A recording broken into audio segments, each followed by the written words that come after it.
Hi అండి. మా టైలర్ల కష్టాలు ఎట్టున్నాయంటే, నేను కరెక్ట్గా ఈ ఫీల్డ్లో 10 సంవత్సరాలుగా చేస్తున్నాను. ప్రతి సంవత్సరం దీపావళి వస్తుందంటే కనీసం ఇంట్లో అన్నం వండుకొని తినేంత తీరిక కూడా ఉండేది కాదు. బయట ఫుడ్ ఆర్డర్ పెట్టుకుని లేదా ఇంట్లో వంట చేసుకుని కర్రీస్ పెట్టుకోవడం అట్లా చేసేవాళ్ళు. కానీ ఇప్పుడు రెడీమేడ్ల ప్రభావం మా మీద ఎంత చూపిస్తుంది అనే దానికోసం ఒక కస్టమర్ ఫోన్ చేసి బట్టలు ఉన్నాయి లక్ష్మి రారా అంటే వెళ్ళి అర్జెంటుగా ఏమో బట్టలు ఉన్నాయనేసి చూడండి అన్నీ రెడీమేడ్లు ఇక్కడ కూడా చూడండి ఇవన్నీ ఇచ్చి ఆల్ట్రేషన్ చేయ లక్ష్మి పండగ నాకు కావాలి జాకెట్లో ఇస్తానని చెప్పి ఒక్కటన్నా ఉంది ఇందులో ఇవన్నీ రెడీమేడ్లే చూడండి. బ్యాగ్ నిండా ఇది సరిపోదు అన్నట్టు ఈ బ్యాగ్ నిండా కనీసం ఒక 30 డ్రెస్సులు ఇచ్చింటుంది.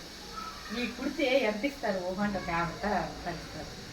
ఒక డ్రెస్సు ఒక బ్లౌజ్ వస్తుంది. ఈ కుర్తి మేము టైలర్లు ఒకప్పుడు టైలర్ కంటే ఒక డిమాండ్ లేదేమో, బట్ ఇప్పుడు లేదు. ఒకవేళ పెద్ద పెద్ద టైలర్లకి బొటెక్స్ అవి పెట్టుకొని వాళ్ళకి ఉండొచ్చేమో, మా లాంటి చిన్న చితకా టైలర్లు లేవు.